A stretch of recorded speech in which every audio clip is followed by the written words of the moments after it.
So first we want to talk about found object still lifes. Um, what does the term found object mean? It was originally used in art with the Dada artists who were in the early 1900s, 1911, somewhere around that time. They're a really interesting group of artists who, I'm trying to remember, maybe they were Denmark or something like I can't quite recall right now, but they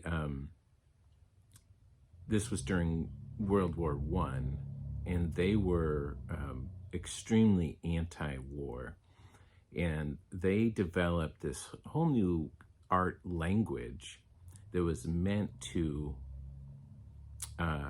be a rebuttal against the war.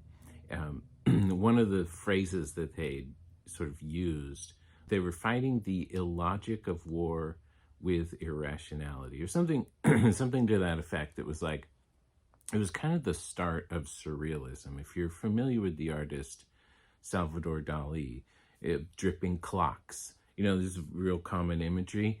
The Dada artists were the precursor to surrealism. They kind of paved the way for that.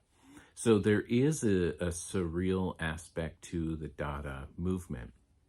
And one of the things that they pioneered was the use of found objects.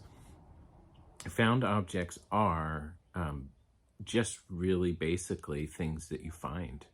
They're not art objects necessarily. They're not something that you would typically see in a still life. They're not, they're just not, prior to that time, they were not objects that would be considered appropriate material for the subject of a painting. It could be anything from like a brick to one artist, a very famous artist, Marcel Duchamp, created a sculpture which was a urinal. And in fact, he found the urinal. So he didn't even make it. He just found it and declared it a sculpture. And so it's all very, it's not about skill. For the Dada artists, it wasn't about being able to create something. It was more about creating an idea, getting people to see something familiar from a new angle, which I think is really fun. And I've had a lot of fun over my time making art, playing with found objects. I think it's a wonderful way to introduce some unexpected elements into your art making. It can be really boring if you're always thinking, is this appropriate for art? Does this look like it should be art?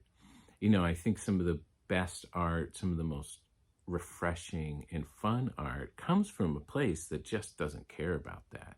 Comes from a place that's a genuine, like, I like this thing, I'm gonna make some art out of it. So found object art can come in a lot of forms. Sculpture is a really common variety. And we're gonna focus on painting. So we're gonna find some objects and we're going to arrange them into a still life. We've already talked about composition, so you have a good foundation for that. And then you're gonna paint them. So that's our basic introduction to what found objects are. In the next video, you're gonna see me going out into the world, which I don't typically like to do, and finding objects. I'm just kidding. It was really fun. I like to go out and find objects. So, and then I set up my still life. Now, I set mine up outside where I found them. That's one option.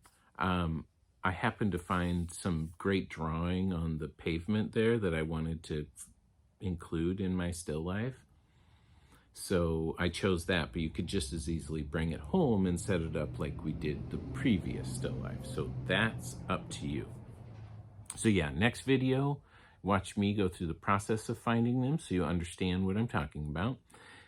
And then the third video is going to be about color.